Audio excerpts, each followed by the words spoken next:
come today. Thank you for coming and joining us as we take care of the business for Northampton County. We love when our citizens are involved because then we know that we get from our citizens the best that you have to offer. So again, thank you for coming and joining with us this evening. Without a doubt, this is a meeting of the Northampton County Board of Commissioners, which we are to take care of the business for the Northampton County. Of course, before we begin to take care of this business, we also note that we do have a mission statement that gives us some guidance to what we're all about. Behind me, posted on the wall, is our mission statement, which every time we have a meeting, we go to our mission statement to assure ourselves that what we're doing lives up to that mission statement.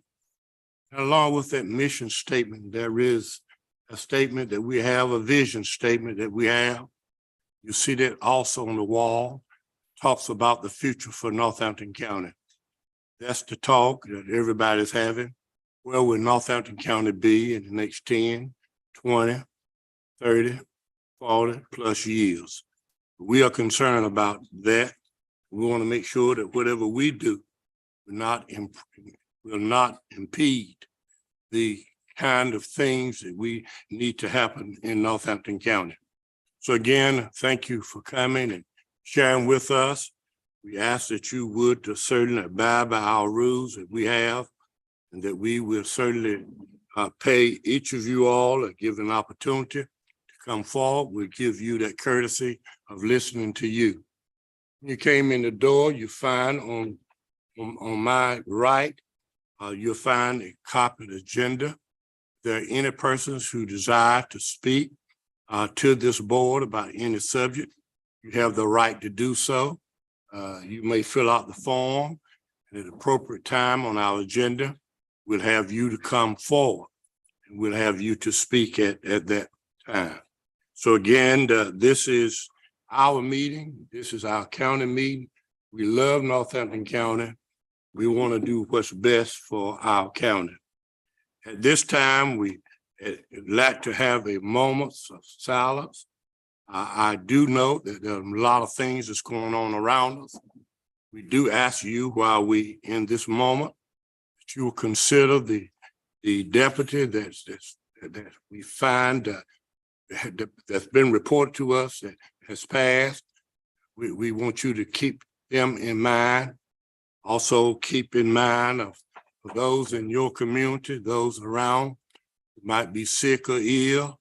Also keep those in mind. We know that I've been lost of a loved one because of the tragedies that's happened with the guns and shooting in the schools. So much going on around us. So for a few moments, if you so desire, will you please just have a moment of silence.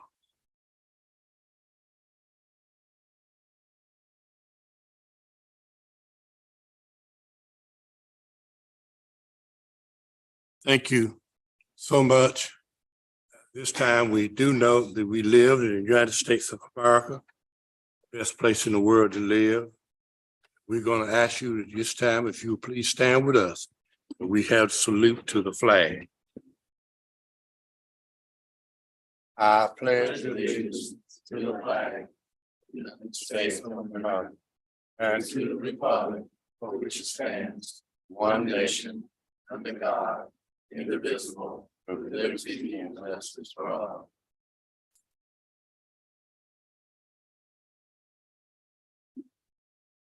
Board of Education member, Board of Commissioners, you do note that you have an agenda before you. All the items that we desire to discuss tonight before you. We do know that there's only one meeting in this month, so there'll be those things that we will adopt tonight as a part of our meeting. We've been using this first meeting as a meeting for us to hear from the citizens and then to come back and vote. But tonight, there are some items that we will be voting on. You do have that agenda. We've had it all weekend, and we certainly hope that you've had opportunity to go through it. We hope that you have have not noted any questions that you need to ask, you can bring before this body. This is the agenda that we have. Do any commission desire to nominate, to add to this agenda this evening? If so, speak now.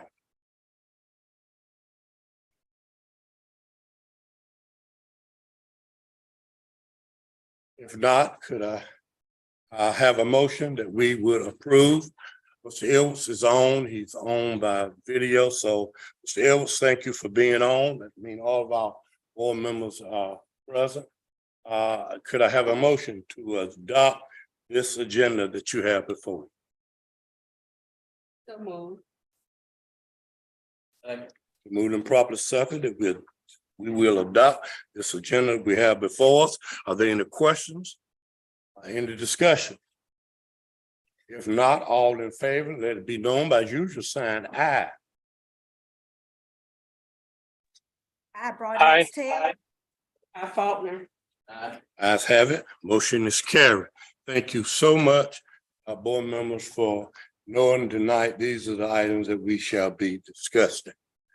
We also note that we have a conflict of interest statement, which is most important for this board, making sure that there's nothing that we do have anything to do with us personally, or even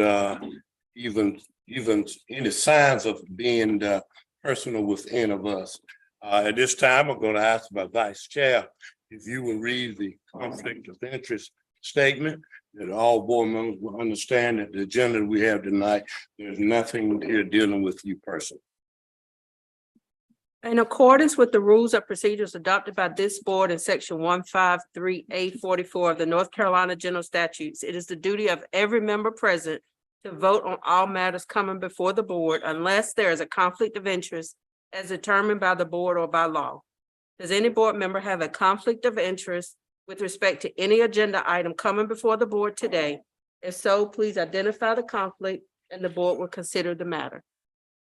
Board members, Vice Chairman, ask you a question, or what is your answer? Any conflict? Anything on the agenda? No conflict. No conflict, Faulkner. No conflict. Okay, no conflict. Thank you, board members. We shall proceed. At this time, we do know they have the readoption of the Northampton County bidding requirement policy. We're going to ask our attorney to present that to us at this time. Thank you, Chairman Tyner. Board members, before you is a readoption of the Northampton County bidding requirements policy. This is before the board at the request of the state. The Department of Emergency Management received a grant, potential grant funding in the amount of $20,000 to $30,000. And to receive that money, the state has requested, if you see the second page, that we cite the applicable Code of Federal Regulations when FEMA grant monies are received, that we will abide by those federal regulations. Mr. Burnett has been advised on what those regulations are. And in essence, it's just that it will be, when these grant monies are awarded, that it will be an open and competitive process. It mirrors a lot of the state requirements. But that provision was requested by the state. So I have inserted that next to last sentence, basically stating that contracts funded with federal grant or loan funds must be procured in a manner that conforms with all applicable federal laws, policies, and standards. And there, the Code of Federal Regulations provisions are highlighted. In addition, and the other only change is the preceding sentence that basically codifies our current policy that for all contracts below $30,000, while not required under North Carolina law, we will still try to implement the informal bid process. That was also requested by the state. Now that is again not required under North Carolina law. So I included a provision that the board has the discretion to waive that requirement on a case-by-case basis. I'm happy to answer any questions. Well, remember, you hear from our attorney, explain to us the requirements for bidding. These are the new requirements the state of North Carolina has placed upon us. I think you want to follow every requirement that the state has. Do you have any questions that you need to ask the attorney at this time? If so, you may ask the attorney at this time.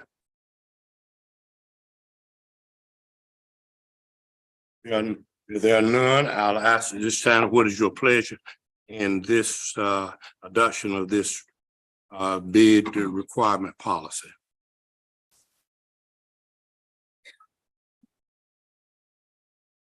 Make a motion that we approve the adoption of the Northampton County bidding requirements policy provided to us and explained by our county attorney. I have a second. Second, Moving properly second that we will adopt this bid requirement policy. Are there any questions, any discussion? If not, all in favor, let it be known by usual sign aye. I Broadus Taylor. Faulkner. Aye. Ayes have it, motion is carried. Thank you so much, our board members, as we shall have this a part of our policy. At this time, we're going to number 6, which says the approval of an agreement with the Halifax County, and our attorney will do this. I see someone representing the Northampton County Sheriff Department here with us. If you'll come to the podium at this time. Our attorney, we have this agreement, but if in case someone has a question they need to ask, we know the Sheriff Coleman said he possibly could not come, but he's gonna send the best he got. So, I'm happy to present it briefly, and good evening, Chief Deputy Harmon. Before the board is a proposed interlocal agreement with Halifax County to accept, maintain, and care for Halifax County inmates. I guess it's my understanding Halifax County has more inmates than they can house, and Northampton County has the ability to take additional inmates. That's correct. And the broad strokes of the agreement is a 2-year term, and there is a $50 per day per inmate stipend that the county will receive. Right. And there are provisions that the county will be reimbursed for any medical expenses and what have you, out-of-pocket expenses over and above that $50. And that's all I have. this is the same agreement that we already have with Halifax County, just a continuation. Same agreement we already have, and we work with our neighboring counties. If they need our jail services, then we provide it for them. They need, we need them, they're provided for us. But this just an agreement that we should understand. If you have to do same thing we've been doing for many of years. Okay. Board members, I ask you at this time to ask if I'm asking you if there are any questions that you will need to ask at this time. I have one question. If something at current moment, we have the capacity, if something was to happen, it's not that I'm saying I want things to go awry in Northampton, but if something was to happen and we needed the housing ability for Northampton County, how does that work? If that's the case, we can always reach out to another agency. We have a partnership with Hertford County as well as some other surrounding counties. If we needed that space, we could transfer inmates necessary. So prior to accepting an inmate, how long of a period of time for the request to actually receiving is that? But to be honest with the sheriff can contact the sheriff in the surrounding county, and I'm sure that process could take within a few hours. And Vice Chair Faulkner, this contract, the draft in front of you, allows either party to terminate it with 60 days written notice. And I think Halifax has to give us at least 12 hours notice before a new inmate is incoming. That's a food and.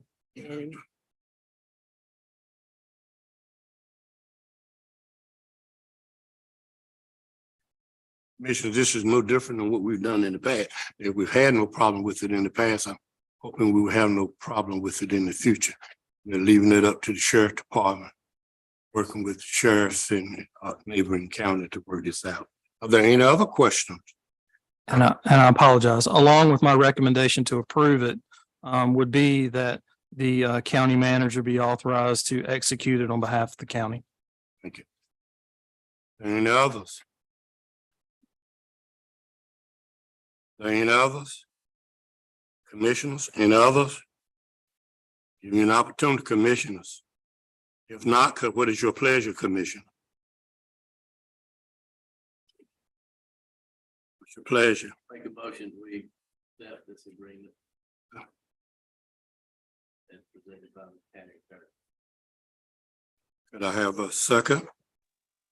And to grant the county manager authority to sign. Got it. I have a second? Second. Thank you. Been moved and properly second that we would approve this agreement. Are there any questions, any other discussion? If not, all in favor, let it be known by the usual sign aye. I, Broadus Taylor. Al Faulkner. Aye. Aye. Ayes have it, motion is carried. Thank you so much. Thank you, Chief. At this time, we know you'll be coming back later, but at this time, we're going to move on to the proposal approval of the courthouse annex building. Thank you, Chairman Tyner. Board members, before you is the proposed form contract documents for the construction of the courthouse annex property, which the county received grant funding in the amount of $5 million. That's my understanding. The county is holding those funds. So the current contractor for the entire project is A.R. Chesson Construction Company out of Williamston. And this construction contract will also, they will continue with that. There are a lot of pages, but this is a form contract, standard contract. I'm happy to answer any questions. But it's been in your materials and you've had a chance to review it. Board members, this contract meets all government and state regulations. It's a contract to add to the courthouse, the annex building. We received the $5 million from the U.S. Department of Agriculture to do this. And this was done by Representative Butterfield. This with a special amendment in Washington, D.C., just for Northampton County. You notice when he was leaving his seat, he had some monies that he wanted to these counties in eastern part of North Carolina to use. And by the way, we got more than any other county. So this is to complete this project. We didn't have this ready when we did the courthouse because of the paperwork that USDA required. But this is again a grant. This is no loan money. This is a grant given to us to complete the courthouse project. New board members, I tried to explain it to you to best I know, and you got all the information included. I want to ask at this time if any question that you need to ask about the contract. Contract is a contract that everyone uses. This is a standard contract. I do respect it's not one we made up. It's one that is binding by law. So you have it before you. It's a lot of pages and on the commission, I know that Mike Marie, that would be our engineer on the commissioner board. And God bless you. And we. Yes, I have read it. It's a standard AIA. Okay, that's what okay. I want to make sure, you got people who specialize in certain things we use it. I've asked him to look at it and make sure. Well, what is your pleasure, board members? Make a motion that we approve the courthouse annex building construction contract with A.R. Chesson Construction Company Incorporated. Second. That was moved and proper second that we will approve the contract before us for AR Chesson. Are there any questions, any discussion? If not, all in favor, let it known by usual sign aye. I Broadus Taylor, I Faulkner. Aye. Aye. Ayes have it, motion is carried. Thank you so much for that, for your vote. And we certainly hope that this building likewise will be completed around the same time the courthouse, which we are hoping right now somewhere around the December date that we will be looking at that building being completed. At this time, we shall move forward with our agenda. Board members, you have before you the US Cellular update information. We're going to ask someone from US Cellular to please come forward at this time. Is there anyone from US Cellular here? Okay, you just got the information. Okay, board members, we need to, do anyone need to discuss information that we have received? Talks about how many hookups and where they been advertising and all the things that they're doing to hook us up to US Cellular. Are there any questions about that? Any questions? Any questions? We've had some great comments about US Cellular. It's just a bandage for us, but we're going to accept that bandage right now till the big bucks come through to get us all to give us the fiber that we need in the ground for our internet. But we do thank US Cellular for what they're doing and helping us. We do know there are some places that US Cellular have not been able to connect to. They're working on it as we speak. They're planning to do whatever they need to do to have more of our citizens in Northampton County to US Cellular. And we are thankful for their price that they've given us. And I'm thankful for comments that we have received from the citizens of this county.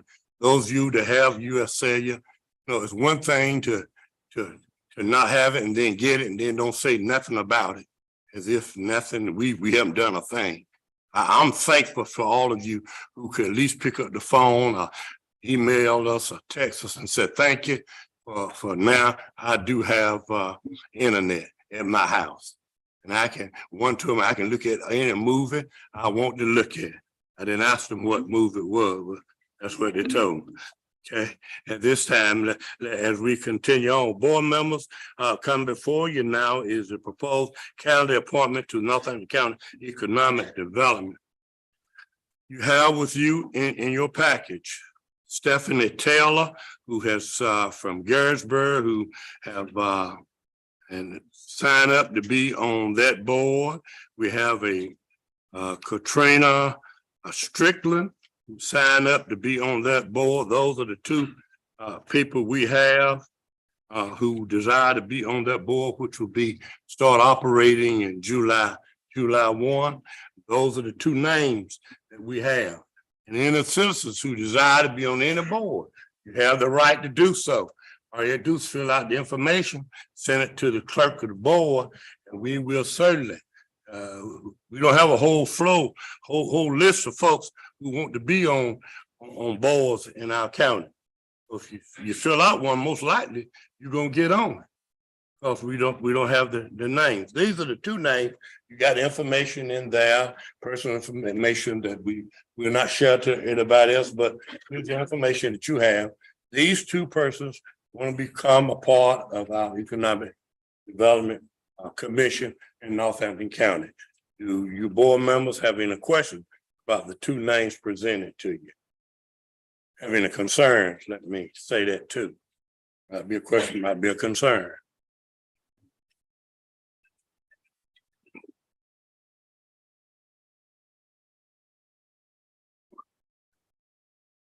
If not, this time I have two names before us. What is your pleasure, board members?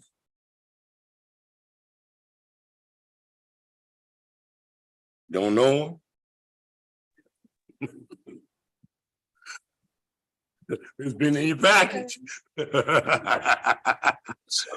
Chairman, I move approval of the said two names. Okay, thank you, Mr. Evans. I appreciate it. I appreciate it. Can I have a second? Can I have a second, then board member? Second. We're probably second that we would approve two names be given to us. Our Economic Development Board, are you, any questions in the discussion? I have, Yes. I know we had a functioning economic development board prior to COVID. And the membership says that it's a staggering appointment every 3 years. So members who were on that board before would need to reapply because their membership would have expired. I don't think any were even new members at the point in which COVID occurred. They had been existing members. So, and I also like to have representation from around the county. So we have a Gaston, we have a Garrisburg. So if you live in the other townships, if you would please reach out to our clerk to the board to fill out the information. You can do it online or you can do it with a paper copy if you're not a digital person, but you have something to offer. I would just encourage that. So I think that answers a couple of questions I've had from people who were on the board prior. Just to know that it is a staggering 3-year appointment. All in favor of the two names being given, will you vote affirmative by saying aye? Hi, Faulkner. Aye. Broadnax Taylor, Aye. As have it, motion is carried. Thank you so much. We shall continue on. Our next one we have is a special use permit update. And we're gonna ask at this time the board members, you've asked for some additional information to be given to us, and we want to see if that's been fulfilled and if there are any other additional information. This is not public hearing time. This is time when the board members needed to ask some additional questions. I want to ask the people who are representing the company to please come to the podium at this time, because you are the ones who were put on to answer some questions for us about what it is that you're proposing to do with this gas recovery system. At this time, we'll start with any of your board members, wherever you want to start.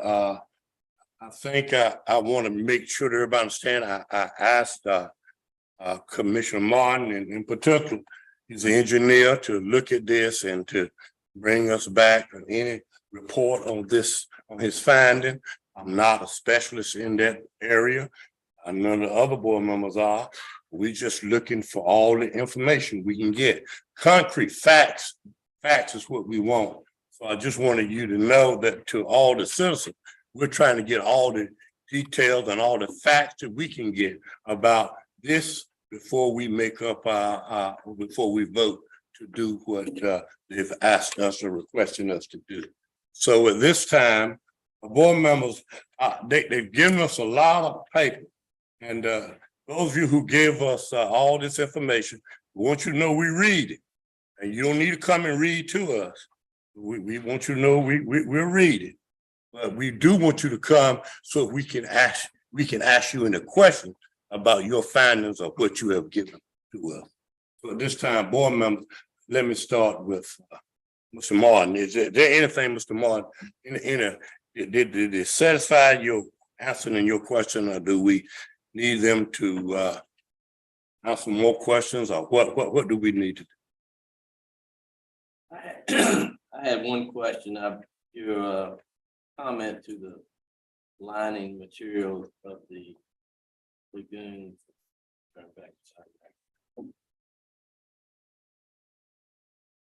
What is it when how often when they were learned on the second page? Under number 2. When you say engineered soil materials, I'm assuming you mean the clay liner. That's correct, yes, sure. Was there another question? Do you know what the permeability of that clay liner was? I don't know the permeability requirement offhand. It's defined by obviously by the Department of Environmental Quality.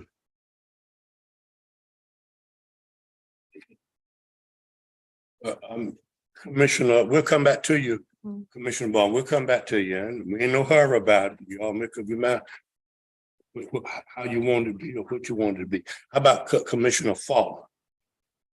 Yes, sir. And I understand the business aspect of wanting to do things expeditiously so that you can get things started. But there were three questions or three sub-questions that I asked during the meeting. I wanted to have evidence of air quality, water quality, and any ammonia emissions test in two of the existing locations that are similar to the Northampton proximity to citizens, like the farm and the capture would be close, approximately as close as the citizens are living to the one that you're looking at, interested in doing in Northampton. But I was in your response, you referenced an appendix 3, but appendix 3 just gives government agency positions. There's no data. That's correct. We weren't certain at the time if we had the air or water specific tests that you're requesting from last meeting. We do have some testing at places. Most of the testing is performed by the environmental agencies of the respective states that these projects are located in. So they have actually the information, they perform the testing. We don't, for example, we don't have emissions testing at the lagoons because generally speaking, the lagoons are airtight. They only model out with fugitive emissions as required by the Department of Environmental Quality. So there's really not necessarily a need to test for those emissions at the lagoons. That's why that data in particular, for example, wouldn't be available. May I just ask, so you're telling us that there are no tests that have been done? Checking the air quality, water quality, no tests have been done. I guess Done this procedure. I guess it would, in regards into what context. I mean, normally you don't provide for testing where the state Department of Environmental Quality doesn't foresee issues, right? Depending on the scope of the project and the emissions that are defined. So the answer is those three questions were not answered. I just want to make sure. No, we provided an answer, a response to that. The answer was that we don't test for emissions at the lagoons. My question was, in the area in which the lagoon is located. Yeah. In the close enough proximity. So at my home, there is water testing done by our water department. Yeah. I might not do it, but the water department does the water testing. So they send me a report in a letter in the mail to tell me the quality of the water that I'm drinking. So you're saying that in none of the areas that are similar to these citizens who have concerns, that there's been no water testing done by their water departments, because it's public information that Yeah, of course. be able to have access. Of course. Yeah, of course. I'm not comfortable with not having either of those three to make a decision. So I just wanted to make sure that I didn't miss it. I Okay, read it yeah. about 3 times, but I didn't see it. Right. You're correct. And I appreciate you sharing the positions of the federal government and things, but I had seen those. I just was looking for those specific things. Yeah, there is testing that occurs, obviously for effluent at these other facilities by the environmental quality agencies. I didn't have them readily available. I could inquire again, see if we can pull some from these other locations. Can you get excuse me, am I right to ask a question? Okay. I'm complete. Thank you. Can you get those reports? I would think so, yeah. It'd be nice to have some Yeah. before this technology was implemented versus after, if there was any change. Quality. And that should be, I keep those reports on file. Commissioner, and then we'll come back. Good afternoon. Good to see you again. My concern, I have a question. It says on the report that related to air emissions, our digesters are designed to be airtight. I am not an engineer by profession, but I am a reader. And my question is, what happens when a digester overflows? What happens? Are you all, is your company in charge of the cleanup, or who's in charge of that? Because from the research that I have read, there are occasions or times when there's overflow. And that overflow goes into the lagoons, the streams. So if that happens, who is in charge of the cleanup? Who's in charge of that? That's my question. Sure. Specifically, when we say they're airtight, that's a reference to the gases that are released off the surface of the lagoon with that interaction. When we talk about the effluent itself, the liquid portion of the digester. So again, these are designed to be airtight. So the idea is if they were to exceed a certain level within that digester, then that water would be moved into a secondary containment basin. And that would provide for that storage and the degassing to occur before it goes out for irrigation practices. So is the farmer himself, the hog farmer, responsible for that?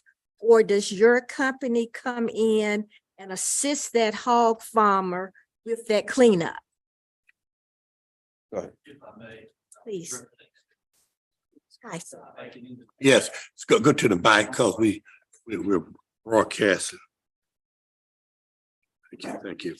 So the farms in question today already have a water quality permit that requires that what you say not happen.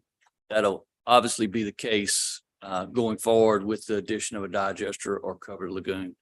And it would be, that permit is in the name of Smithfield Foods, the farm owner, and they are responsible for anything that happens there, including cleanup, et cetera.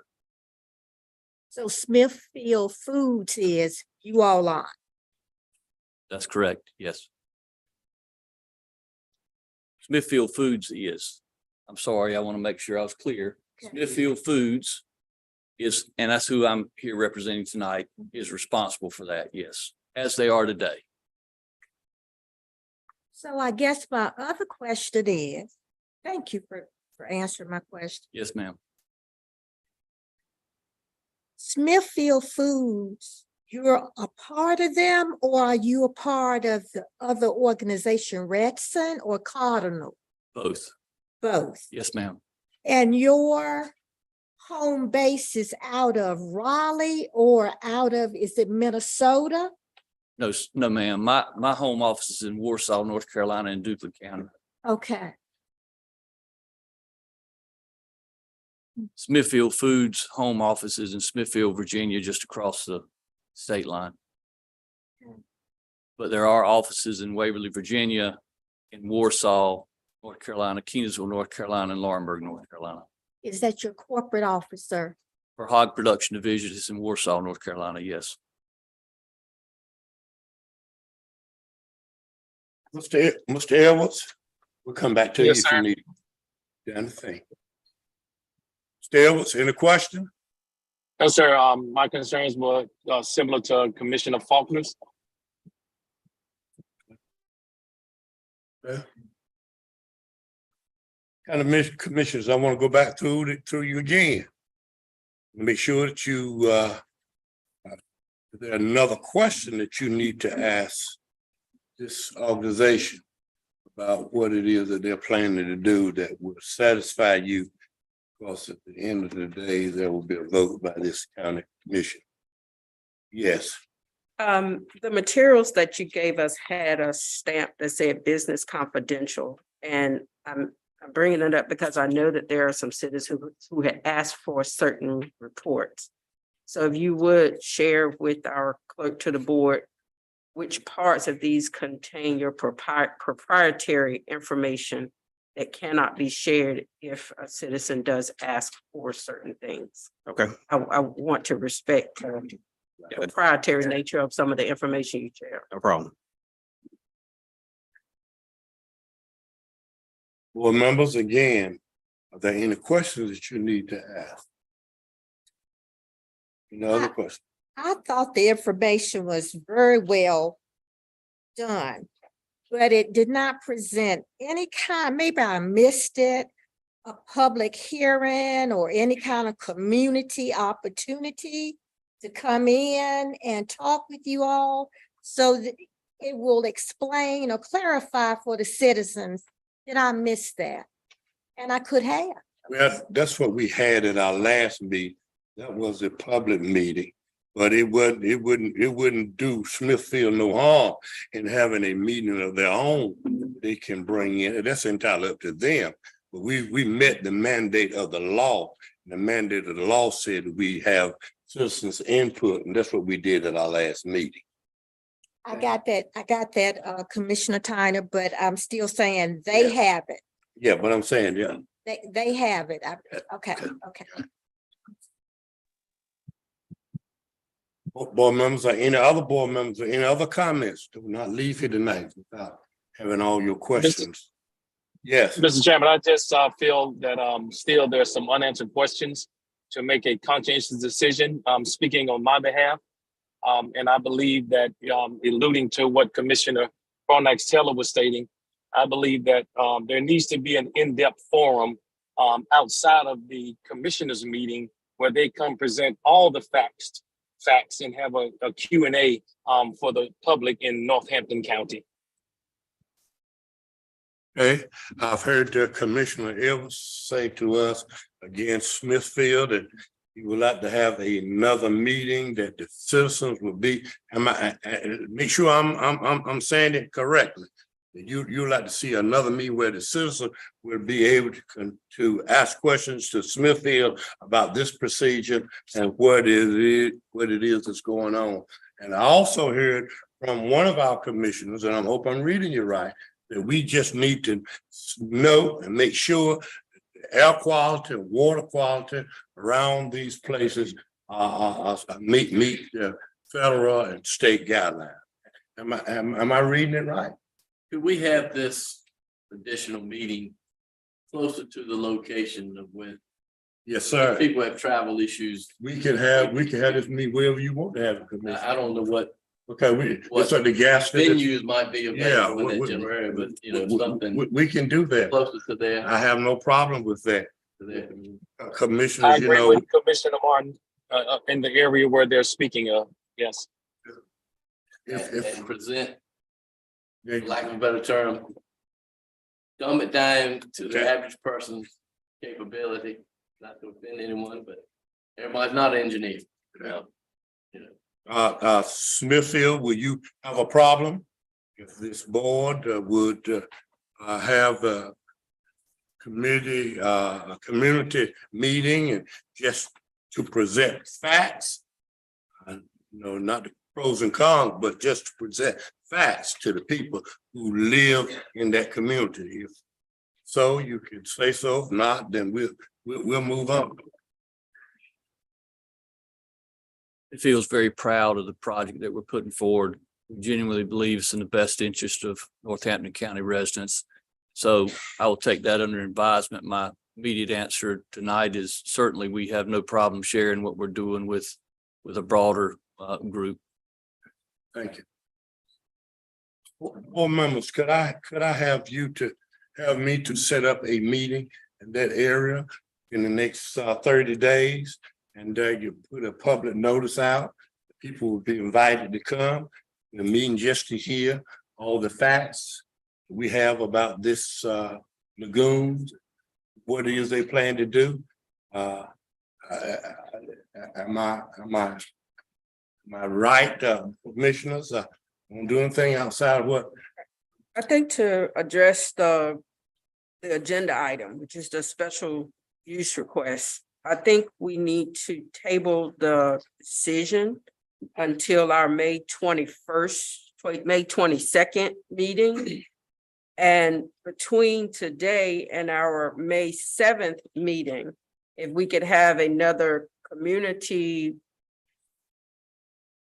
open forum so that we can, one, as commissioners, get the information that gives you time to get us the information that we've requested and make that decision, but it also gives us another time to answer some of the questions that you have heard some citizens. We're not talking about dialogue back and forth, but a public hearing, just another one, but in that capacity. So that's what I'm thinking, tabling this decision, because it is a decision expected tonight until, and we have to set a date, which would be the our second meeting in May, which is the 22nd. 15. You had the 15th. Oh, it is because the first falls on a Monday. So it is the 15th. May 15th. May I ask you, Vice Chair, make that motion again so that we can all, Make a motion that we table the decision for our item number 10 for the special use request for the methane gas recovery project until May 15th for the decision.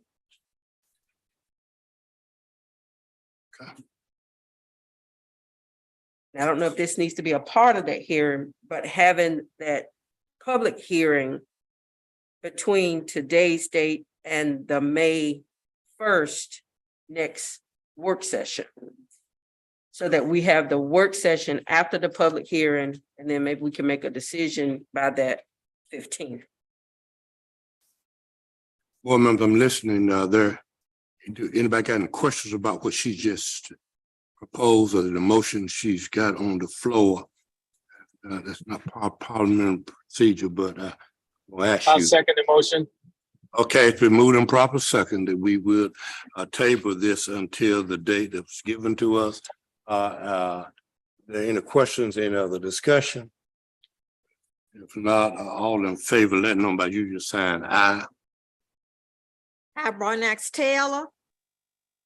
Hi, Faulkner. Aye. Ayes have it, motion carried. We will be back in touch with you the next 5 days. And then we'll make plans of where we're gonna have this meeting and so forth. We gotta find a place, okay? Thank you. Thank you so much. Thank you. Thank you. We just want to do what's best for our citizens. That's all we want to do. We don't want to endanger them anymore. We don't want to do that anymore in Northampton County. So we'll just do that. Mr. Flynn, you got that information? Okay, thank you. At this time, could we continue on with our CETA transportation contract? Not here.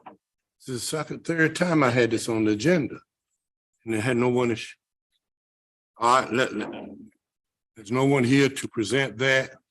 I'm gonna ask us to likewise table that again. I don't like doing it, but we'll do it. We're tabling this again until our next meeting. I have a motion to table. Mr. Edwards? Mr. Yes, sir. Edwards, Mr. Chairman. Yes, sir.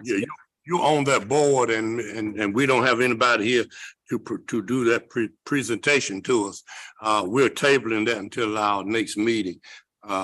Could I have a motion to table this? So moved. Second. Clarify, this is to May the 1st? Because we've already had it for discussion. Oh, we got to put the next So it's- meeting, So May the 15th? May the 15th. Okay, Hope it's not too late. it said July the 1st. They had to be signed Right. by July 1st. So, Okay. for discussion, we had asked questions, if I may. We'd asked questions about whether there had been a proposal and what the rate increase was about. And so I think as long as we can have that presented, it will be okay for vote. So that would be the 15th. It would need to come back on the 1st.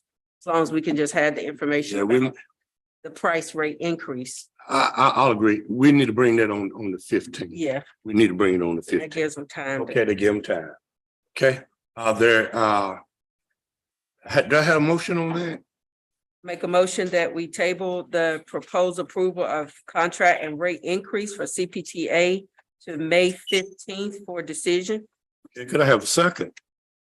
Second, I moving proper second that we would table this until our May meeting. Then the questions in the discussion. All in favor, let it know by usual sign aye. I, Broadnax Taylor. I, Faulkner. Aye. As have motion is carried. At this time, coming before us is both salary increase for all sheriff department personnel.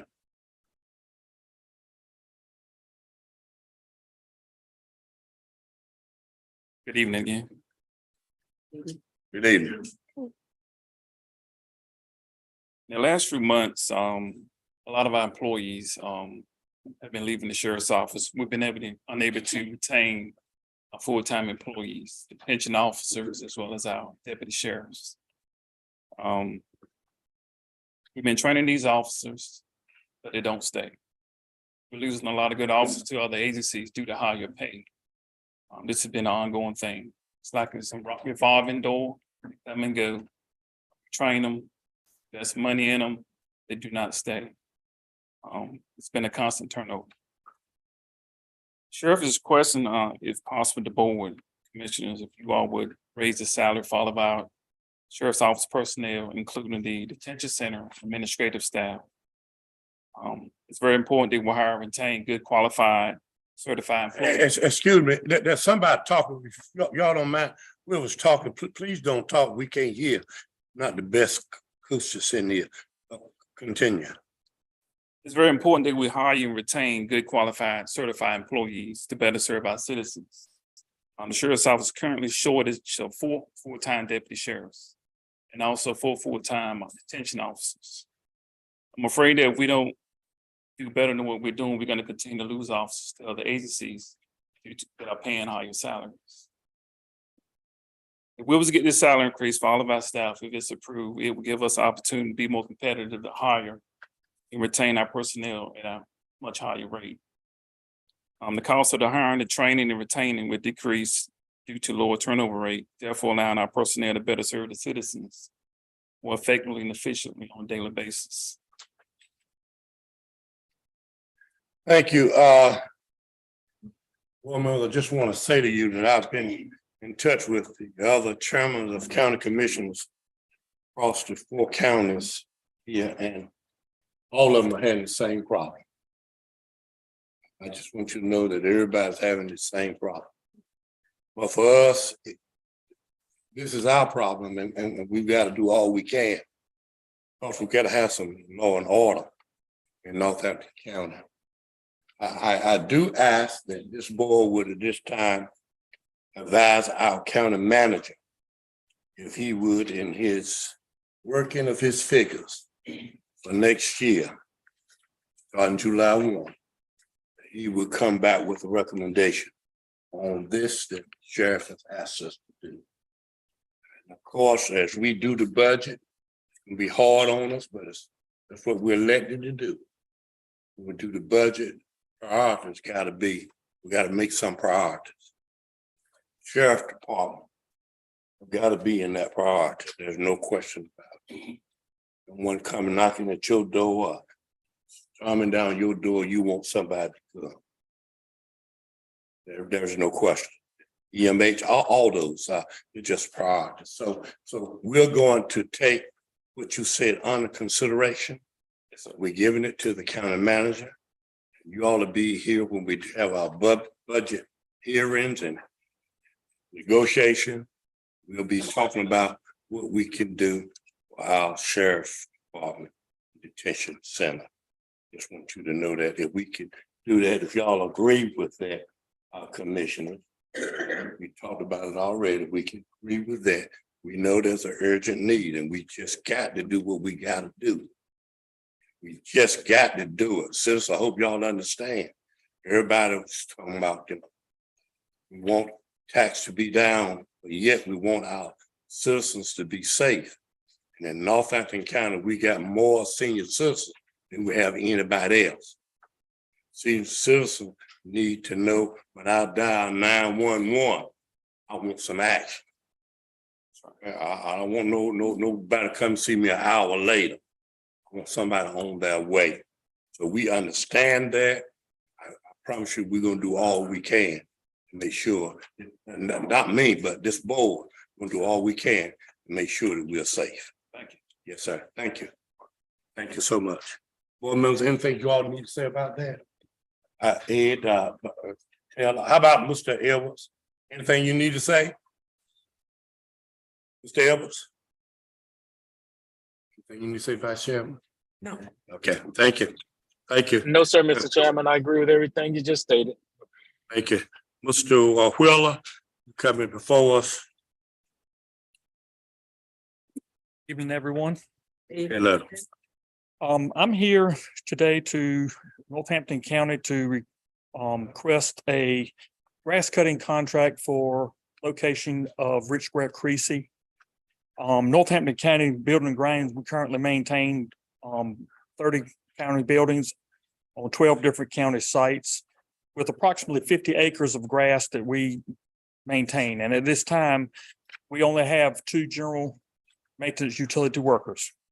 W.S. Creasy School includes 13 full acres of lawn care.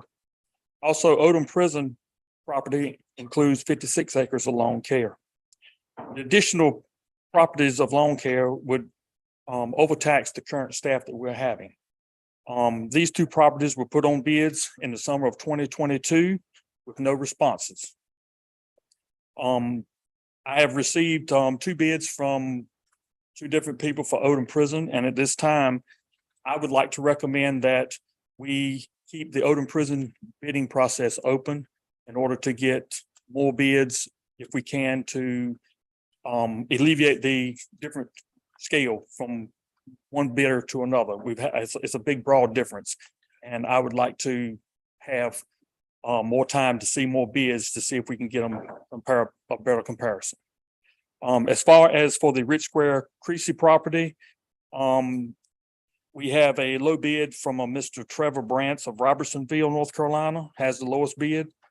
And at this time, we have another bid from a Mr. Joe Warmack of Rich Square, North Carolina, and I would like to recommend his bid as the one we go with due to the fact that Mr. Warmack is a county citizen with a local small business operating in this county. The increase in the county property maintenance exceeds the current staff availability to maintain.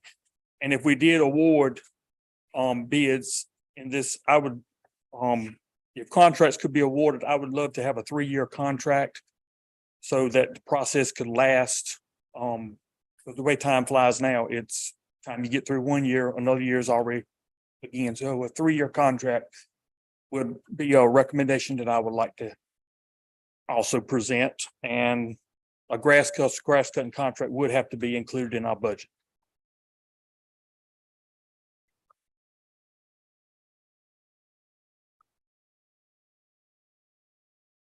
We included in our last year budget, just didn't find anybody to do it.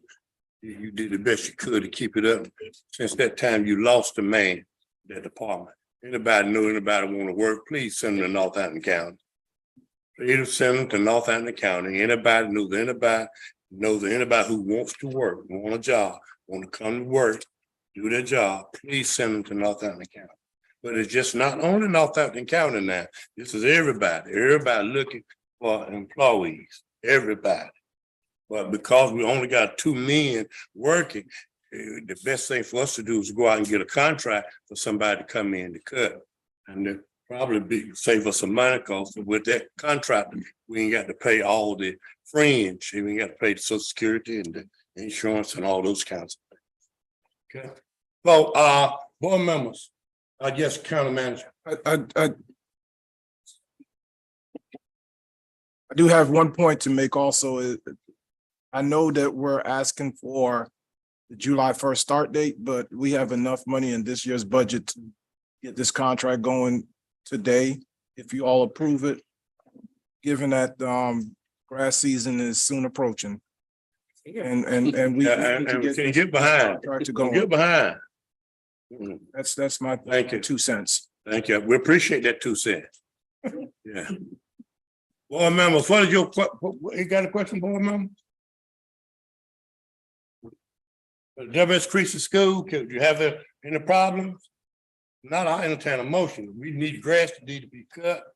And we can come back with others and y'all can help with others till we can get someone that's with others. And that's what I'm hearing you say, am I right? Yes, sir. Okay, thank you. Okay, could I have board members? I make a motion that we extend the contract offer for grass cutting at the Ridge Square WS Creasy Center to Mr. Joe Womack of Ridge Square, North Carolina. Mhm. Hopefully he can have it cut before Easter. Please, seven, come tomorrow. I understand. Okay, could have second. Talk me Second. today. We move proper second that we have the contract for cutting grass at Creasy School, Ms. Walmart. Are there any questions, any discussion? Any? If not, all in favor, let know by you, your sign aye. I, Broadnax Taylor. I Faulkner. Aye. Aye. I've had motion is carried. Thank you so much. Thank Thank you, you sir. for the fine work you're doing. I know it's something keeping up with all the grass. Thank you. I've been there. I know what you're doing. Okay, Thank you very much. thank you. At this time, let's move forward with the Roanoke Electric high-speed fiber internet presentation. Yes. Hello, good evening, commissioners and county administration. My name is Sarah Tinkham, and I am the Grants and Compliance Coordinator for Roanoke Cooperative. And I am here tonight with my CFO, Ms. Kathy Davison. And we are going to give you a brief update on what we plan to bring to Northampton County. And our goal is to be your permanent solution and not just your bandage for fiber connectivity.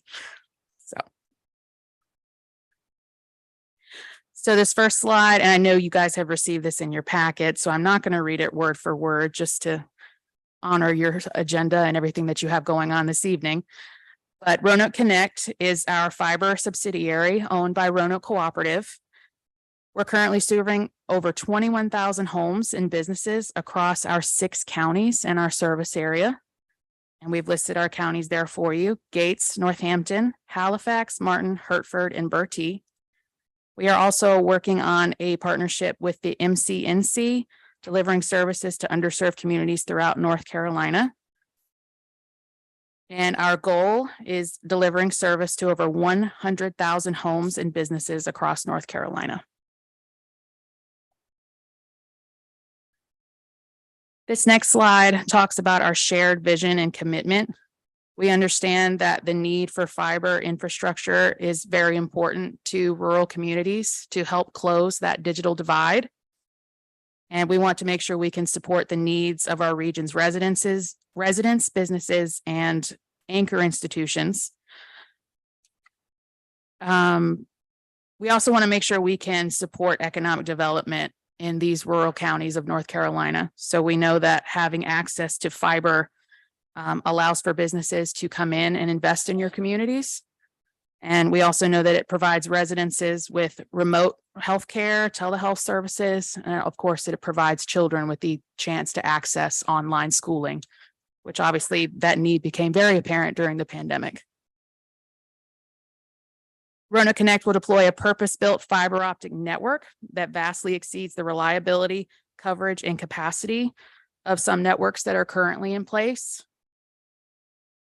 And we know that's critically important to support daily civic activities and as well as responsibilities of parents who work from home, and for folks to be able to access their municipalities to pay utility bills and everything like that.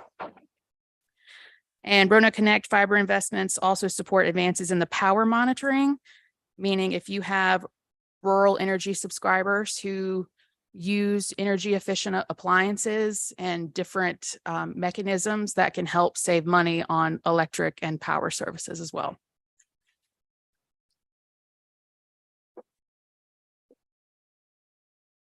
So this next slide talks about the Roanoke commitment. And we're working together to deliver high-speed fiber in 2023. One of the ways that we are becoming more accessible to residents is we are participating in the Affordable Connectivity Program, which is a federal program that provides subsidies to those within a certain income level to receive very discounted fiber service. And that's something Roanoke Connect is very proud to offer.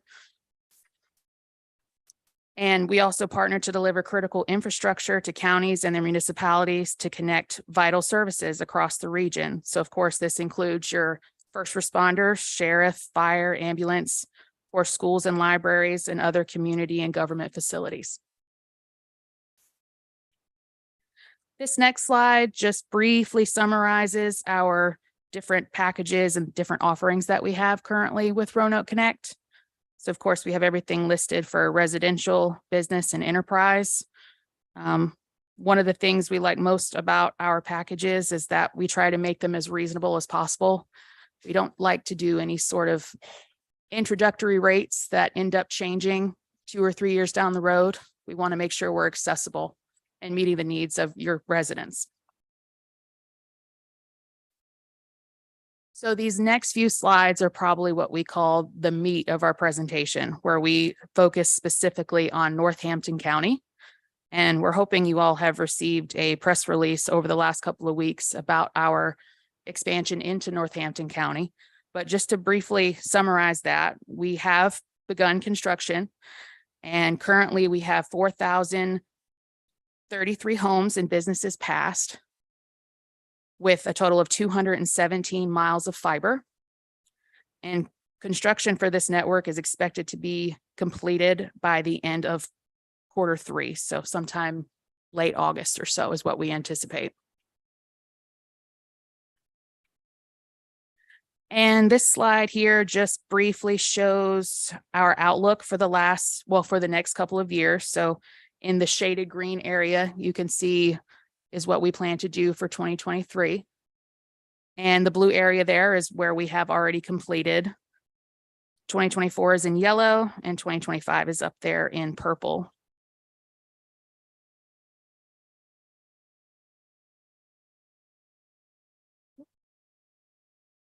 And I actually have a additional slide on my printouts here, and you guys should have received the same extra slide. It's a Roanoke Connect contacts. So that way, if you need to reach myself, Kathy, Bo, our COO with Roanoke Connect, or anybody else in the Roanoke Cooperative or Roanoke Connect family, we can connect you with those folks as well. So at this time, I would love for my CFO, Ms. Davison, to come up and be available in case anyone has any questions. Good evening. Board members have given us a presentation. Do you have any questions you need to ask at this time? Any questions? I have one. Yes. So that entire green area you're gonna service in 2023? Yes. Not just the area that's covered by REA Electric? No. In fact, in 2020, Roanoke Electric, which is now Roanoke Cooperative, made the decision in order to afford fiber to the premise, because in 2018, we started with the fixed wireless system.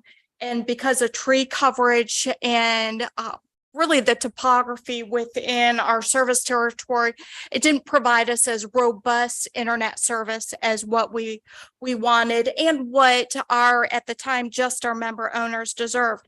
So we started running financial analysis and models, and the way to make the system work with fiber to the premise is we needed to go through the towns that we actually had. Instead of going around them, we're going through them and providing the service that they deserve as well.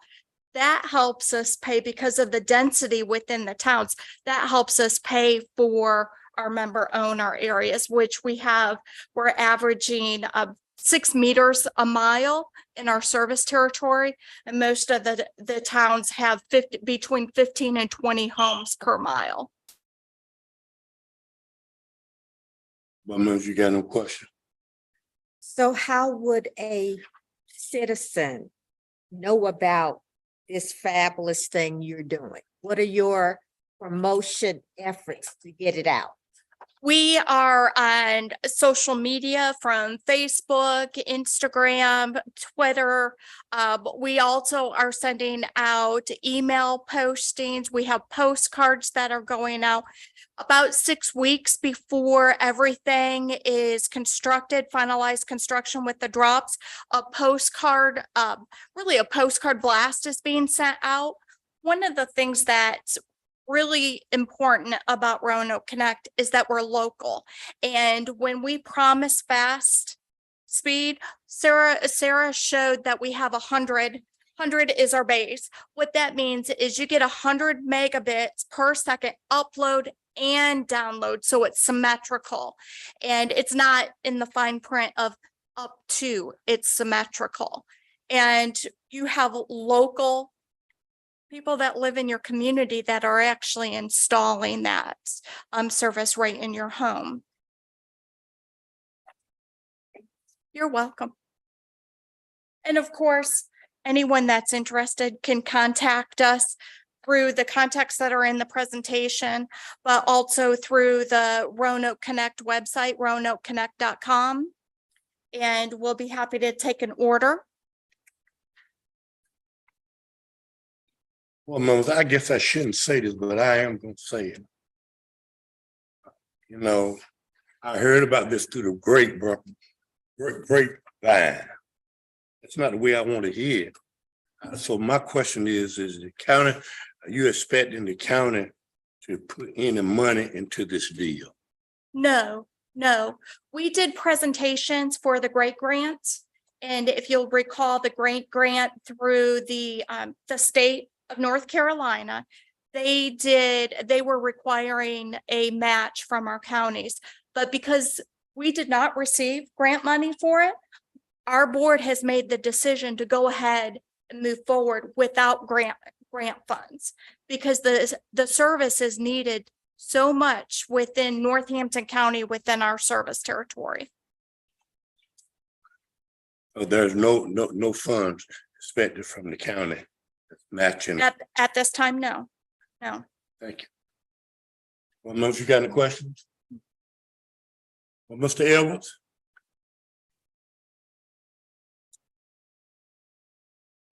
Okay. I don't have other any questions. I'm just happy to hear much needed.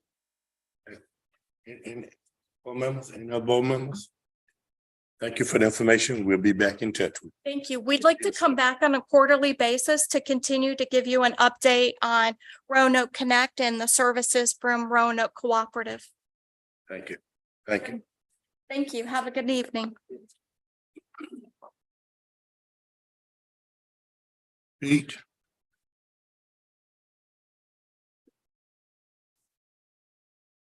I'm forward now. Put my glasses on, maybe I could see it. Rachel? Yes.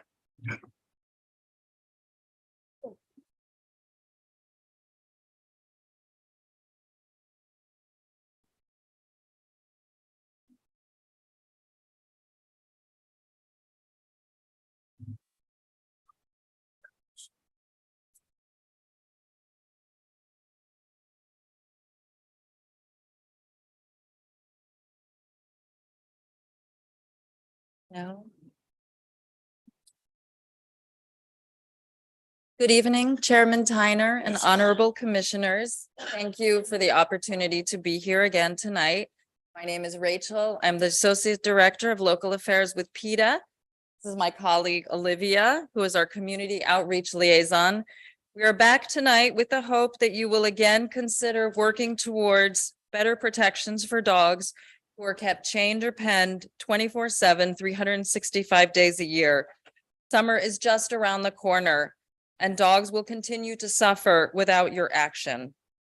Specifically, we ask that you ban unattended chaining and implement standards of care, including definitions such as adequate shelter, adequate space, food, and water. All of the dogs that you see in this presentation tonight are from Northampton County. As most of you know, we have been helping the residents in northeastern North Carolina for more than 20 years and have spent more than $3.6 million on free services for this area. Our Community Animal Project, or CAP, serves thousands of families every year, mostly with dogs who are kept chained or penned outdoors, by delivering straw bedding in the winter, food, toys, custom-built wooden dog houses, flea and fly strike prevention, and deworming medicine, and providing their animals with door-to-door transport to and from our mobile veterinary clinics. All of our services are free. We do what we can to improve their lives, but we are swimming upstream. And without your help, things will just not get any better for these dogs. PETA operates a fleet of mobile spay-neuter clinics that often park on the North Carolina-Virginia border to help serve as many families as possible in underserved communities. We offer free spay-neuter surgeries and other veterinary services to client families. Spaying and neutering saves lives and prevents animal overpopulation and homelessness. It also saves the government resources by reducing the number of unwanted, homeless, and stray animals in the community, promoting public safety. Just one unaltered female dog and her offspring can produce 67,000 puppies in only 6 years. And in 7 years, one female cat and her offspring can produce an incredible 370,000 kittens. PETA delivers custom-built shelter to dogs in need. Each doghouse costs us almost $300 to build and deliver, and comes complete with a raised floor, a windbreak at the opening, and a roof overhang to give shade. In 2022, we provided almost 200 doghouses. And this is another doghouse before and after. You see that the shelter is inadequate, but we gave this dog a doghouse. We also deliver straw bedding for dogs who are kept outside. We hold straw giveaways, which we recently did in Northampton County. The straw helps dogs stay a little drier and a little less cold, but obviously it is being inside would be much better for the dogs, or having much better shelter. To dogs who are highly social pack animals, continuous chaining is a life sentence without parole. It is solitary confinement. No creature can withstand isolation 24/7 and deprivation of all that is natural. And just like humans, dogs deteriorate when imprisoned. Diamond, here in the bottom right-hand corner, was kept in that crate, locked in that crate, until we brought her and other dogs on this property doghouses. Peaches was found on the heavy chain, absolutely no shelter at all, no food, no water, amongst trash. We spoke with her owners. They allowed us to spay her for free. We also sterilized cats that are on the property, and we did provide her with shelter. When we went back to check on her, she was no longer there. And I am going to turn this over to my coworker.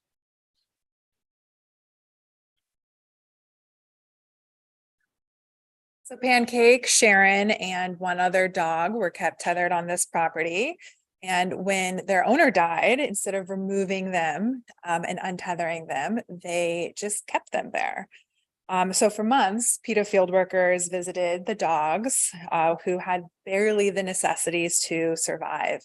Pancake was covered in soot from a nearby fire pit, and she was becoming increasingly thinner as time went on. Because the dogs were only being fed and watered sporadically. After several months of this, the dogs were finally surrendered to PETA. Chained dogs are often denied adequate shelter, and many are tethered with nothing but a wire crate or a broken plastic house that really provide them with little to no protection from the elements. Some have no protection at all.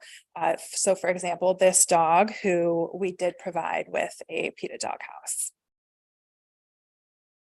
When kept chained, dogs have no escape from the weather, and they struggle to survive in the freezing winter temperatures, in the heavy rains, and in the sweltering summer heat.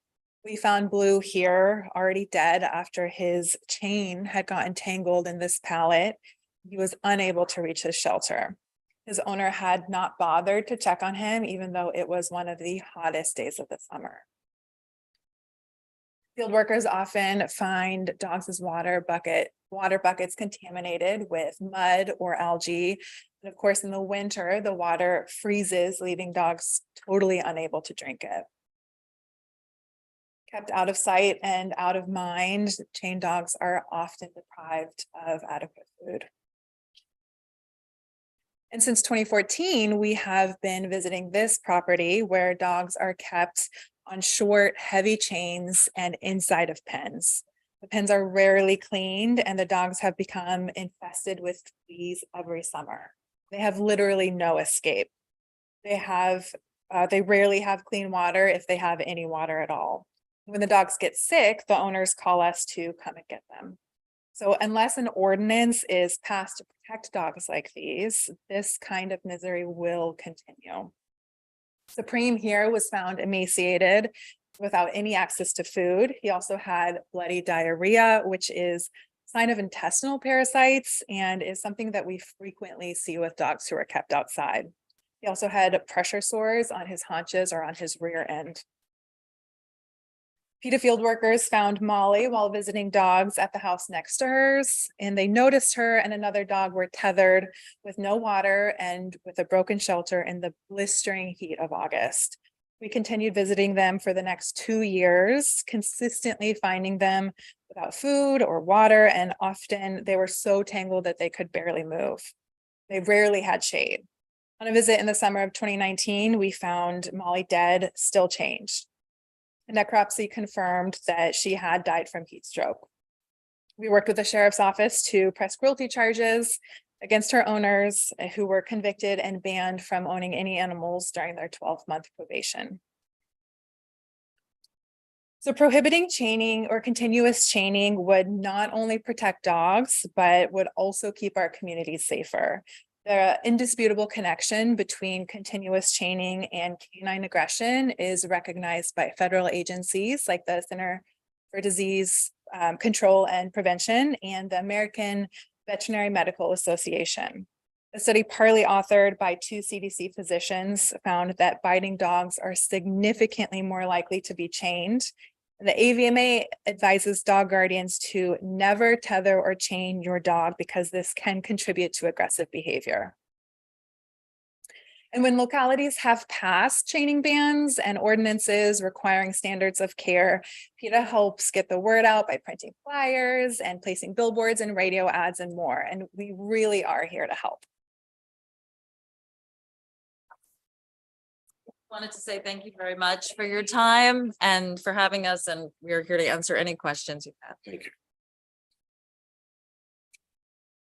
you. Well, members have any questions you need to ask? I have a question. Do you work with the animal control center department here in Northampton County? Yes, we do, ma'am. We are not law enforcement, so we do what we can, and when we do need the assistance of law enforcement, Sheriff Smith has always been very helpful, as well as his animal control division. So there is a working relationship with that person. Absolutely. And animal control will sometimes call us as well to check on a dog or cat, for example. Board members, any other questions? To new board members, limited, this has come up before us. And it hurt our hearts to see dogs being punished this way. But this is our problem in Northampton County, and you know this has come up. We had a public hearing inviting the citizens to come. This was the problem. The problem was in Northampton County, there are a lot of farm owners who make a substantial amount of money deer hunting, deer dogs, rabbit dogs. Problem was, do you distinguish between hunting dogs and dogs that you have at home? When we had that public hearing, folks were coming from everywhere. No. just want you all to know what we had. We can do it again, but this is what we had. Problem was, the hunter said, no, we don't like this. And not because we are not doing all we can for our dogs, but we might have more than, they got 5, 6, 10, 11 dogs in one area. And I don't know whether it's clean or whether it passed inspection or not. But that was the problem we had when it came up before. So Mr. Edwards was here and Mr. Edwards worked with us on it, on the commissioners. And we just decided at that time that we were going to let our animal shelter and our sheriff department work with you all in doing what we need to do. But we understand Peter's saying to us, we need some stronger regulations. We need some laws that will result in arrest of people who mistreat dogs. So that's where that's where the rub is. Just give y'all just like it is. I might not be saying it right, but that was the rub. The rub was that all these hunters come to Northampton County. They bring all these dogs. They got dog pounds everywhere in Northampton right now. And they didn't want to be under this kind of scrutiny. Yes, ma'am. May I address Yes. Chairman Tyner? We would love to be part of the conversation if a public hearing does come up again, what we have done in the past, because we understand there is an issue with hunters. They generally don't chain their dogs. None of the dogs that you saw in the presentation this evening, they usually have them penned, and there are ways to, if we could speak to them first to let them know that wouldn't affect them, putting standards of care like adequate shelter, adequate space, food and water. We have exempt them in other ordinances from lawful hunting activity so that they understand that we are not coming after their sport or what have you. And also, it's not just, this wouldn't just be for PETA. I mean, we're talking about law enforcement having a tool. Currently, the North Carolina state statute is very ambiguous. It's very broad. There are no definitions of adequate shelter or adequate space. And so by putting an ordinance in place, you would be giving law enforcement the tools to go on properties, to talk to people about basic animal care, and just being able to speak to people and really sort of prevent cruelty before it happens. Well, do you have any questions you need to ask? Do you have any sample ordinances you could share that other people have adopted? Absolutely, many. We would love to, yes. That would be nice to see. Shall I send those to Mr. Phillips or? Yes. Yeah, he will get it to you. That'd be fine. Okay. We're open. We're gonna do what's best. But we got both sides we're working. Well, we would love to be part of the conversation if there are any hunters or organizations that would like to speak. Absolutely. Will do. If you'll send that information, then our county manager will be back in touch with you. The county commission will discuss this and we'll look, see where they are and see if there's some that we can enforce without impeding on honors and whatever. They're the only ones that I saw that was a problem with the honors. They just want to make sure you won't come in after them. Yes, thank you very much. Okay, thank you. Thank you. Great job. Thank you. At this time, as we shall continue on, thank you. Thank you again. At this time, we'll have the tax department.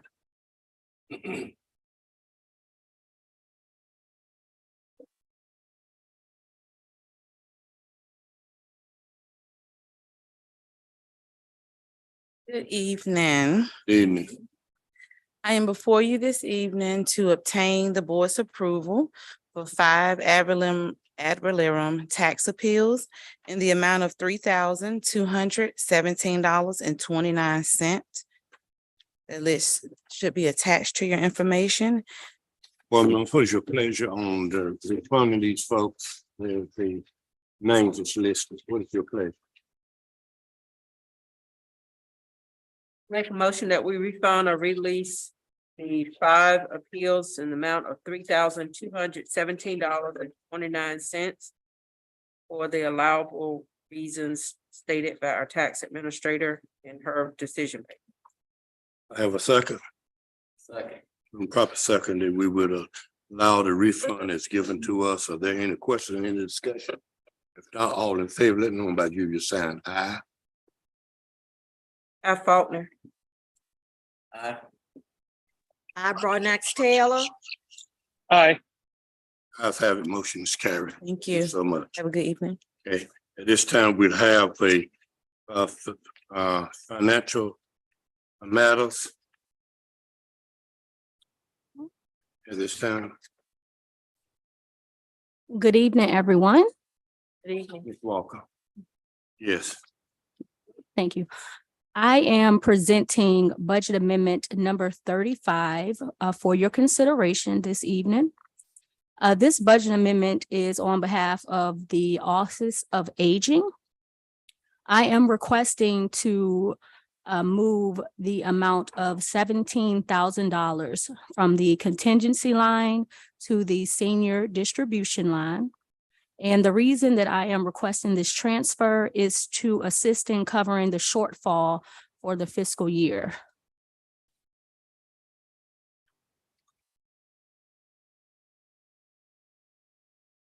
have you,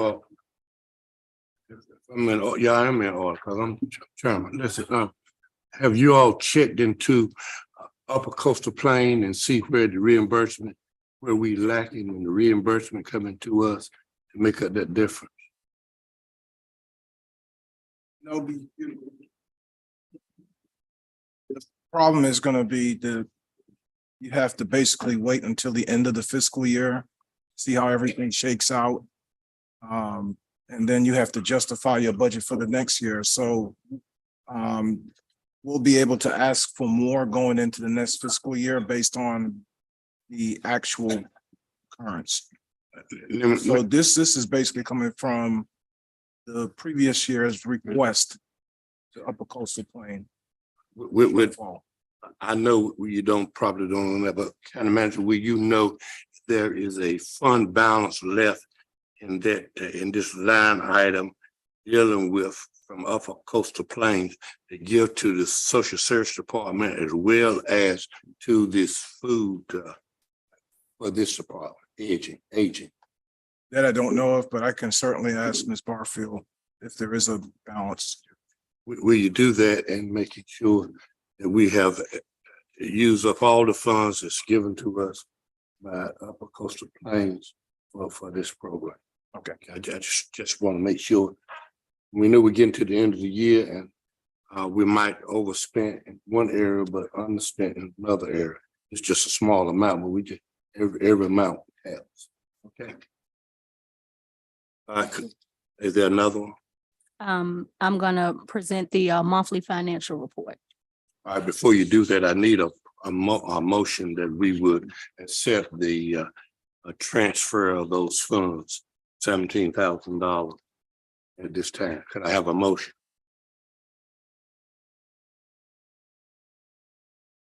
Make a motion, we accept the transfer from contingency to the thing. Thank you. Could I have a second? Second. Moving proper second that we would transfer those funds. Are there any question, any discussion? All in favor, let know by using sign aye. Aye. Al Faulkner, I, Broadnax Taylor. Aye. Ayes have it, motion is carried. Thank you so much. Continue on financial. Thank you.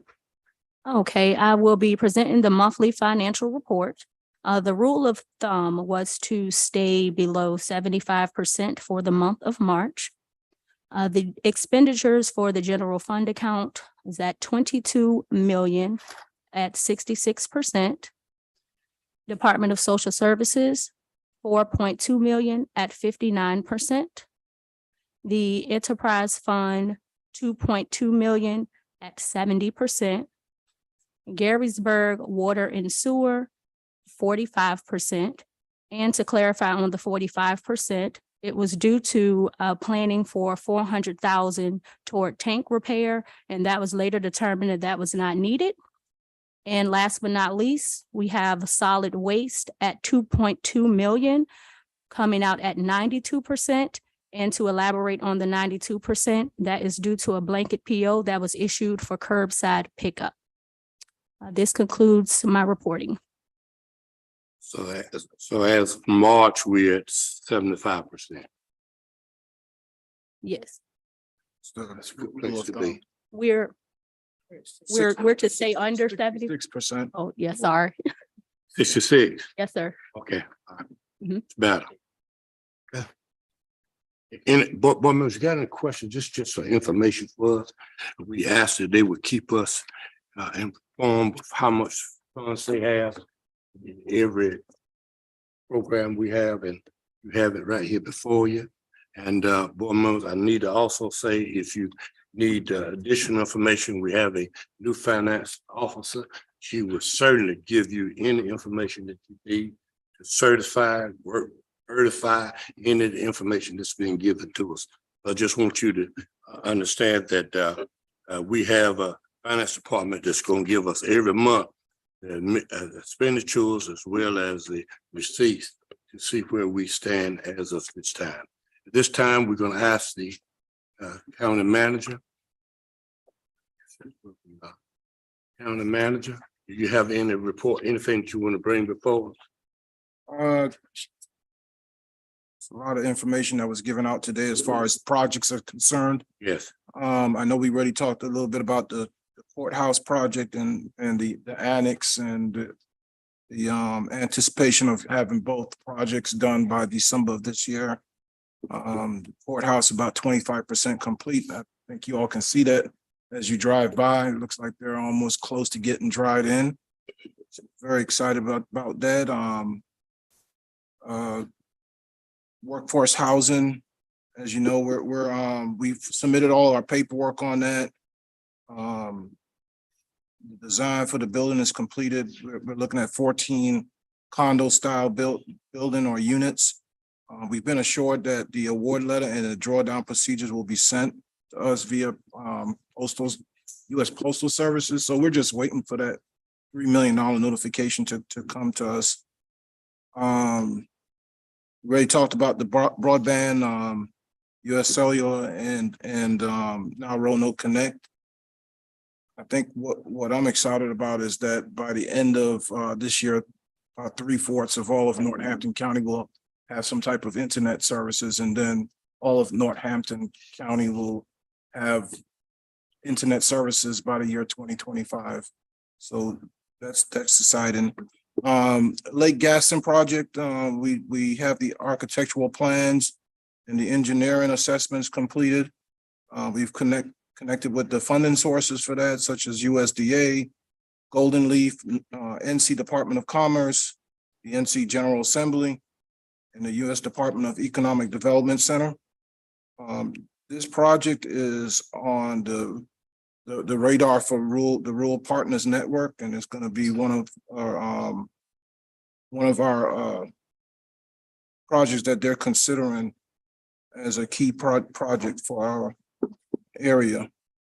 Odom Prison, we have architectural design done. The design team is Mosley and Associates. That's a new 60-bed facility that we're looking at there. And again, we have the grant funding submitted to the General Assembly and the community project funding.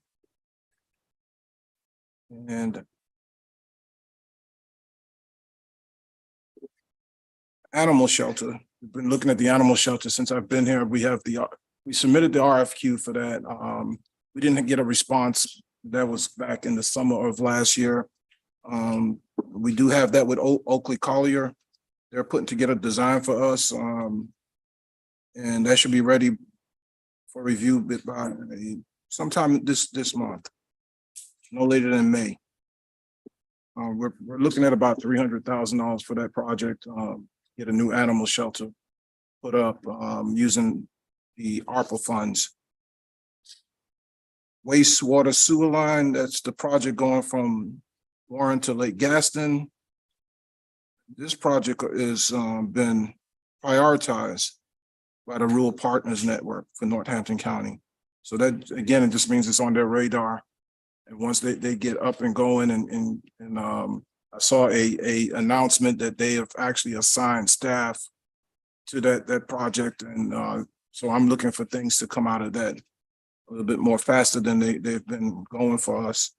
It's been reported there was a meeting with Dan Brown, the CEO of Roanoke Rapids Sanitary. And the results of that meeting was that they were in support of this project. There was also a meeting with Sandy Trace Homeowners Association. And the results of that meeting was 109 residents saying that they're ready to hook up to the waistline once we have it complete. So people are interested in getting the wastewater line in their area. Mountain Zion water contamination, that's going to be included with phase 6 water, which they're about completed with all the paperwork, and we should have a presentation for that pretty soon. I believe sometime any day now. Matter of fact, they said early April we should have information on that. So that's just some of the projects that we have going on. There's about 10 major projects. I call them major projects. We have about 7 other projects with DOT going on around the county. So we're very busy. We're still going through our audits. So I'm working with the auditors on getting all the documentation into them and writing them. I'm sure that they're tired of seeing emails and phone calls from me. But we're trying to get that done and completed. Hopefully we'll get that completed around May-ish. And we already have plans in place to hound them as soon as this one is done and get started once we close out this year. So in my past employment, I was known as the pest for a reason. But I just got to get things done, get them going so that we can be in compliance with all rules and regulations. We do have a budget meeting that's coming up on April 17th. That's the budget proposal, and that's at 6 p.m. Of course, that's open to the public. And I don't think I've missed anything. That's all I have for tonight. Thank you. But also, I always like to say thank each and every one of you for coming out, showing your concern for Northampton County. And we do appreciate you all showing up. And thank you.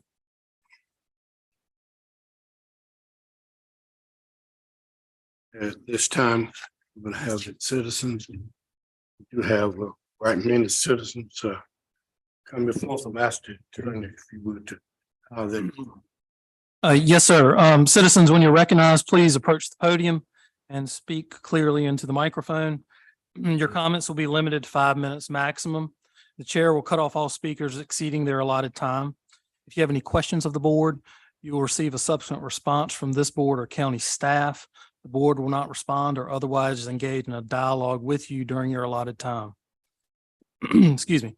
Pursuant to North Carolina law, this time is allotted on the agenda for citizen comments for the purpose of allowing public commentary on county business. This time is not an open forum to be publicly critical of the performance of any county commissioner or county employee, and the chair has the authority to maintain the order and decorum of the meeting. Thank you.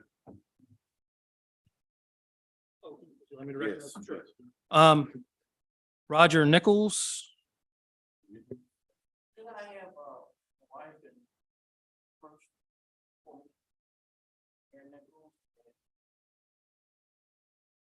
You're gonna divide the time up.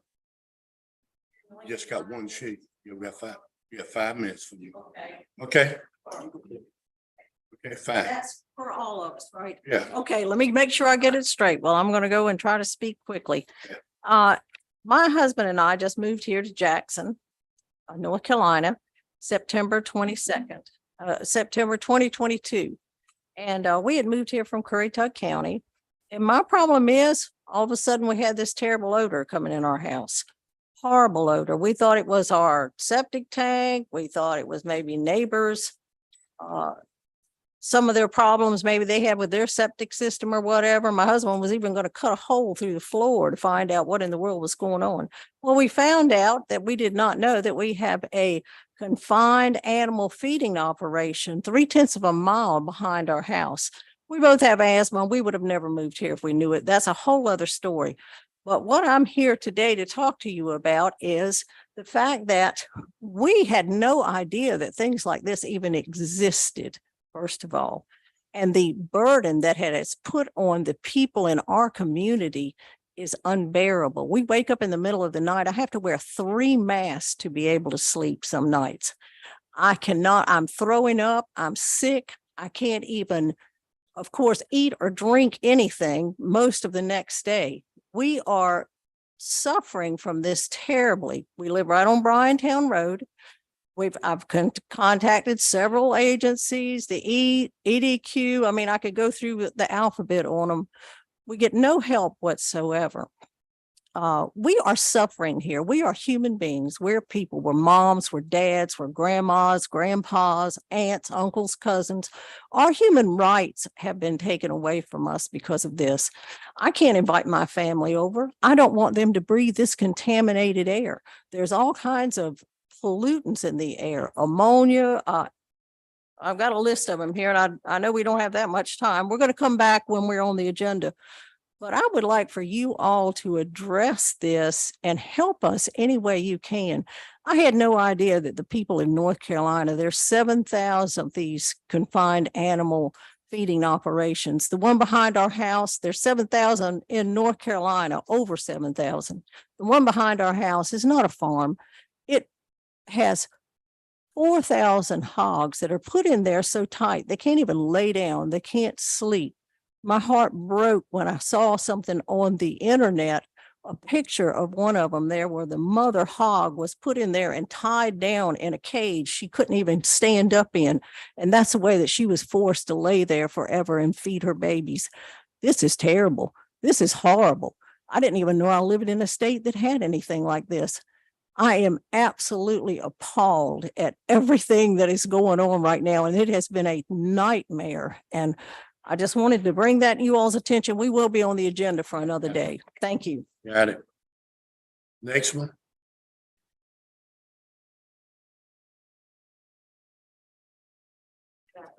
Good afternoon. Okay, I'm just concluding what Mrs. Nichols said about it. We have to sleep at night with our mask on. You know, if you don't go to bed with your mask on, it wakes you up through the night. So you're gonna get up coughing and you gotta eventually put your mask on.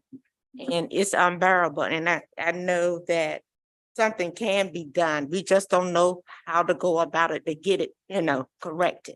And we would appreciate any help you all can give us. And we will come back and get on the agenda and share some of the other information that we have. Thank you very much. Thank you so much. Appreciate it. Yeah. A minute and 22 seconds. Wait a minute. I was here last meeting and I gave a brief synopsis of basically what they talked about. So you see what it is, you see what we're living through. But these hog operations, they are permitted by the DEQ. Their permits run 4 years. All right. All the permits, and I'm only talking about 4 right here within the Jackson area. They run out next year. I believe it's September. But the processing operator, the whatever they have to do starts now. And so they will be starting in May to do some preliminary outreach to people who is really affected by it. Then it's going to be open to a public. And then I'm assuming y'all going to be involved in it somewhere. And so that's kind of reason why we're getting started now, even though they're a year away from the running out of the permit. 2 of the CAFOs have shut down. For some reason, I haven't talked to Mr. Barrows to find out why, but there's still 2 more big ones right here that have in excess of 7,000 to 8,000 hogs. And like I said, when we get on the agenda, I'll try to give you some more of what it does to the surrounding area. So I do thank you for listening to us, and we do have a problem. And I know last time you said that, y'all weren't the committee, the commission that started this. But I'm hoping you could be the commission that might end it because it is a problem. Thank you, sir. Thank you. Thank you, sir. Thank you, sir. Promise you the commission is not concerned. Virginia Coleman. Okay, all right. Okay. Thank you. Rachel Capel.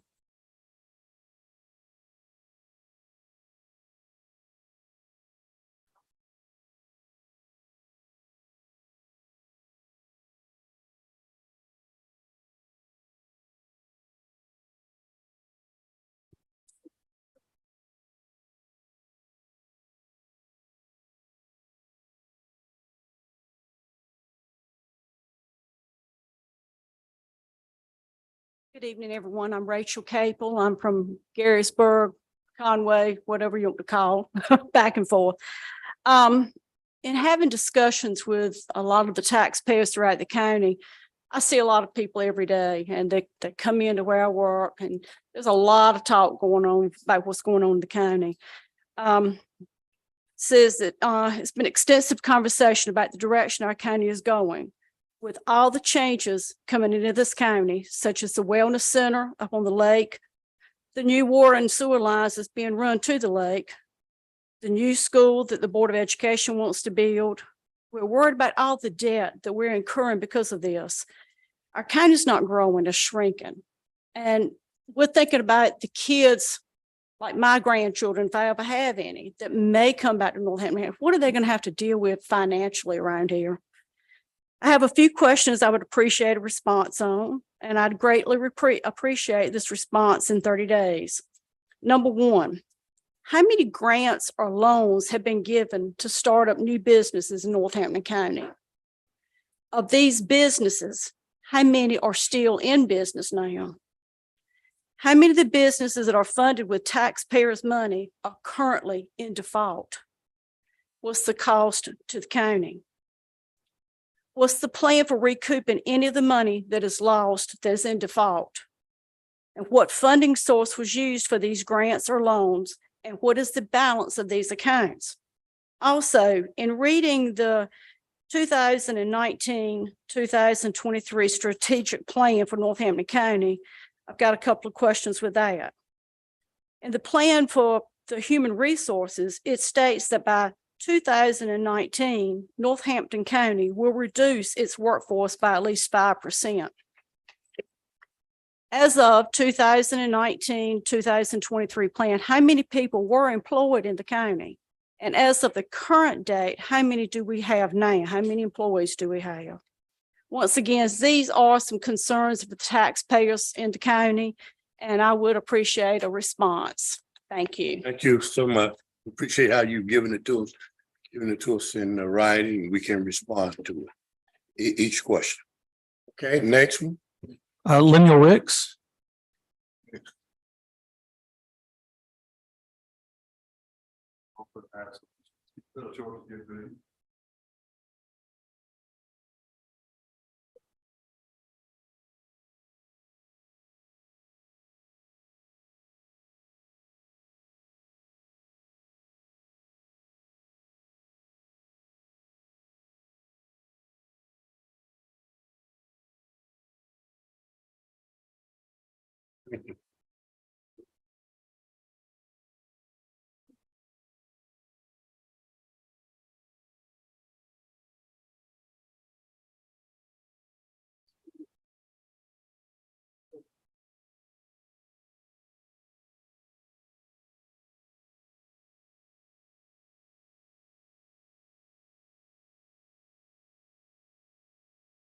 My name is Lemuel Ricks, and I'm not a speaker, but I am a concerned citizen and taxpayer of Northampton County.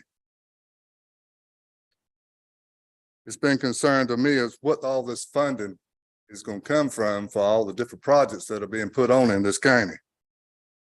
You know, we've got the Rich Square project that's going on now. And probably if you're going to have them from one town or you're going to have them in other towns. Also, where's the funding coming from the Lake Gaston project? Is it a grant Or is it a loan? All the land that's owned by the county pays no taxes. All it is an extra expense to the county. With more employees being hired, just like the grass cutters and everything else that we're having. So what is Northampton County going to become the largest landowner in the county? With no expense, with all the extra expenses that's coming from it. Thank you. Thank you. We'll respond. Thank you. Next one. That's all I have to my knowledge, Chairman Tyler. Another one? Is there another one? Sir, did you fill out a form? I'm gonna give you the opportunity to do so. If you come give us your name and that you've already heard the attorney give you the information. Okay, My name is Mike Collier.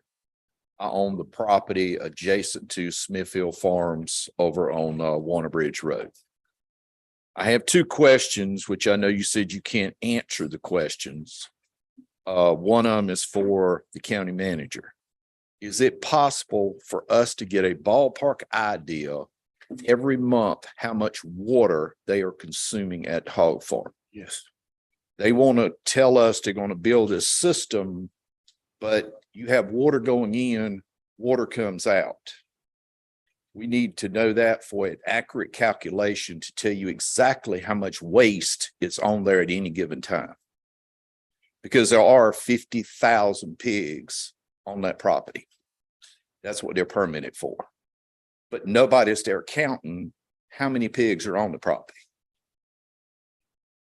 The second question is for the lawyer. Murphy Farms originally built that facility. Smithfield Foods bought it from Murphy Farms. Is Smithfield responsible for what Murphy Foods did originally when they bought the property?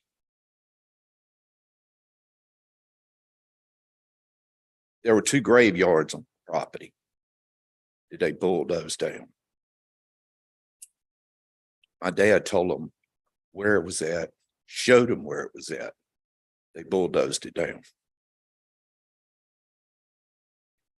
We have not been allowed on that property in 25 years.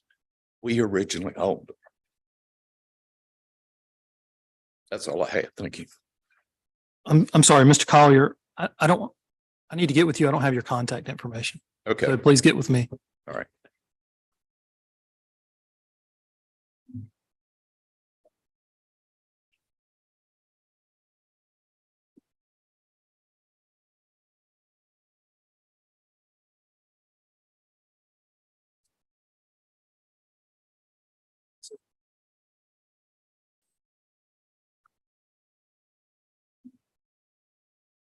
If sometime, and we're going to exit in just a few minutes. I'm going to ask the board's commission this time for any comments that you'd like to make. And I'll first start with Mr. Evans. Are you still on? Yes, sir, I am.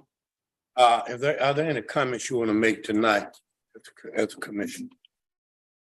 I just want to thank everybody for coming, and I'd like to thank the citizens of Ridge Square and the town commissioners of Ridge Square for inviting us and us having an engaging conversation about moving Ridge Square forward. Thank you, Mr. Chair. Thank you. This time is Mr. Taylor. I'd just like to thank everybody for coming tonight and remember that together we can get things done. Things don't happen. Together we got to make them happen. And again, thank you so much for coming. Okay. Like to thank everybody for coming out tonight. Forward to seeing you at future meetings. Vice Chair. I'd like to echo what Commissioner Edwards stated. Thank you for the invitation from the citizens in the Ridge Square community, Ridge Square Woodland community, and the town council to talk about the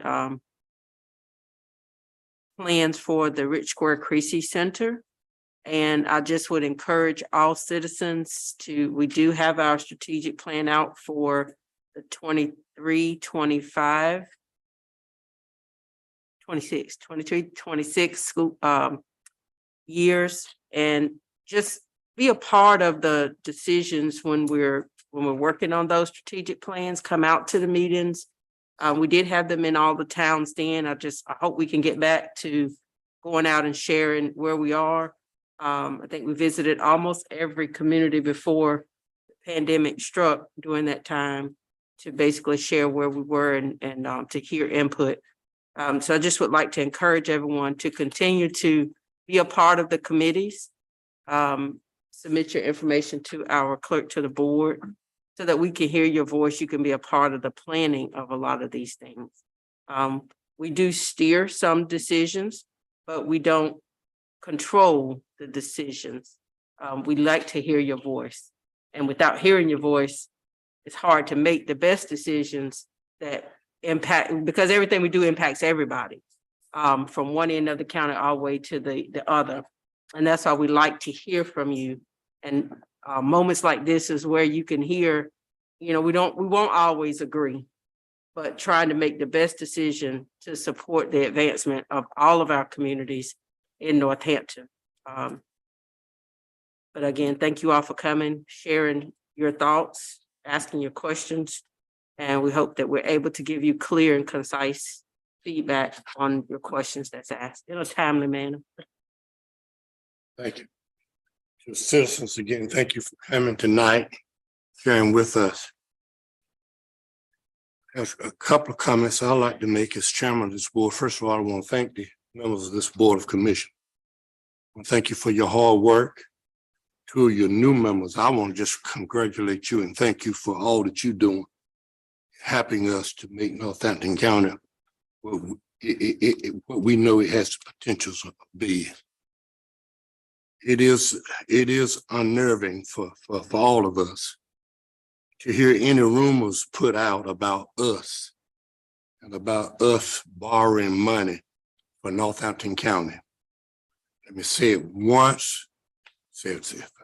Don't never say it again. We have not borrowed a dime for Northampton County.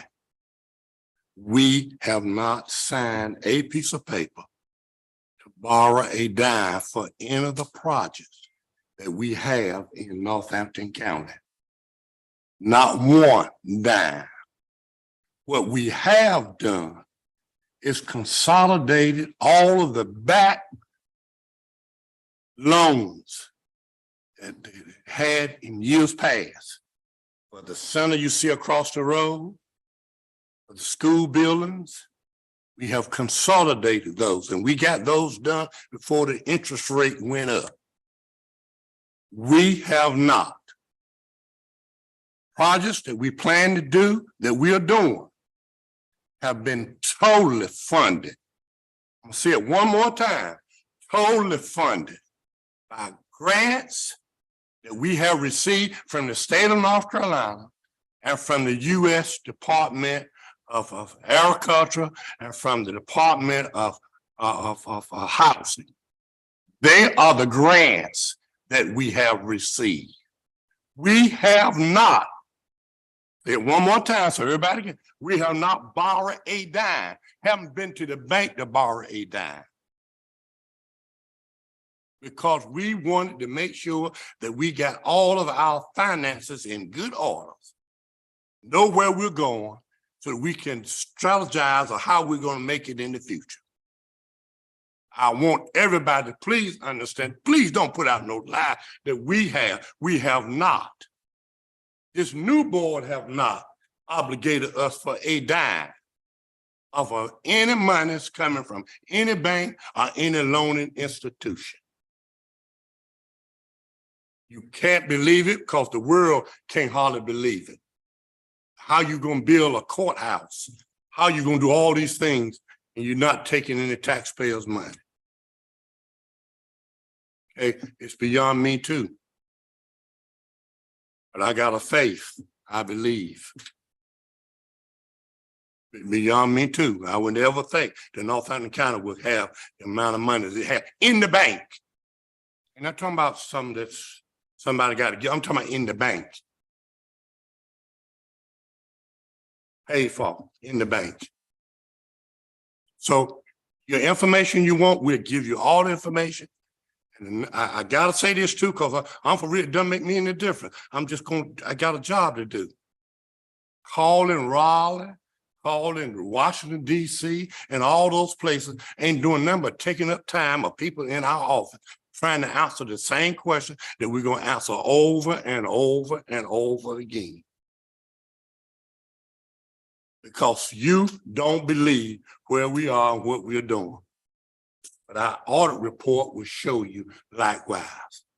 And if you really want to see our finance person, you want to see how much money we got in the bank, go into her office and she'll show it to you. She'll show you the balance that we have in the bank, more than we've ever had. What we're coming up with now is going to be new tax evals. And everybody knows it's out there. And it's all gone up.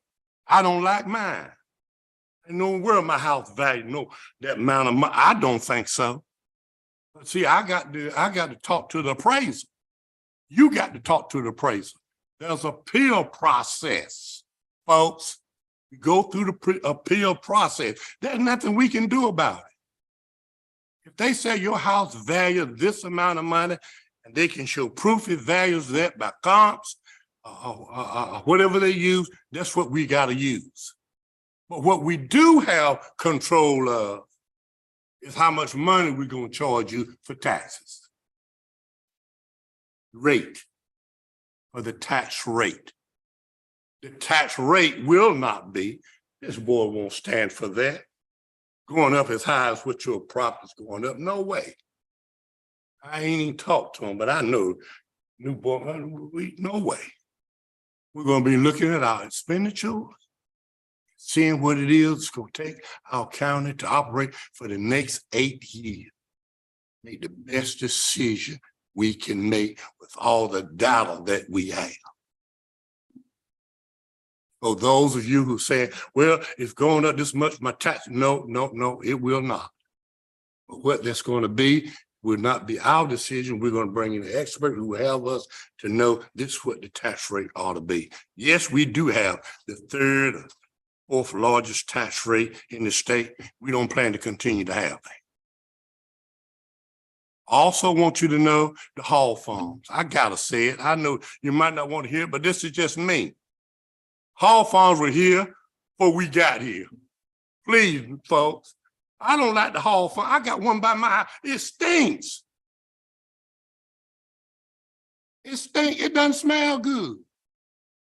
I'm one of those who don't have water. I need some water because my well is contaminated. And the water is coming. Next 30 days, they ought to start with the new water system. But what I'm trying to let you understand, the houses, Hall houses were here before we got here. They had already approved them, they met all the requirements and everything before we got here. And I want you to know we'll do all we possibly can to help you.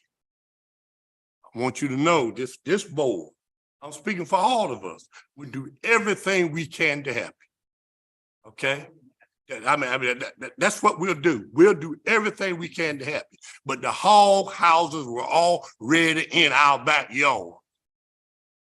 Because Smithfield and others had the resources and so forth and just put them up so fast till we didn't even know what was going on. So I just wanted to clear the air. Let's talk good about our county. Let's talk facts about our county. That's all I'll ask you to do. Just talk facts. It ain't about whether you like me or dislike me, just like this book. It's about facts of where this county is. And if you want to know and you don't know, please call the clerk to the board, our county manager, and they will give you that information. Because what we want to do for Northampton County, we want to make a difference. We're going to make a difference. We can't satisfy everybody, but we're going to make a difference in Northampton County. And we don't plan to put this county in debt that we cannot pay, ever. Because our grandchildren have to pay for it. Great-grandchildren. My grandchildren stay in the county. My son's in the county. So here we are tonight. Let's work together. We want you to come. We want your ideas. We want you to we have no problem with you letting us know what it is you want to know. No hidden agenda. Just let us know. Again, thank you for coming. Board members, anybody that's got any final words you need to say? Guess I preached enough. There's nothing need to be said. Could I have a motion? We go into closed session, please. Make a motion that we go into closed session. General Statutes 143, 318, 11A6 personnel, A3 attorney-client privilege, and A4 EDC report. I have a second. There'll be more proper second. We go into closed session. Are all in favor, let known by you sign aye. Aye. Aye. Aye. Ayes have it, motion is carried. Thank you all for coming. Come back the next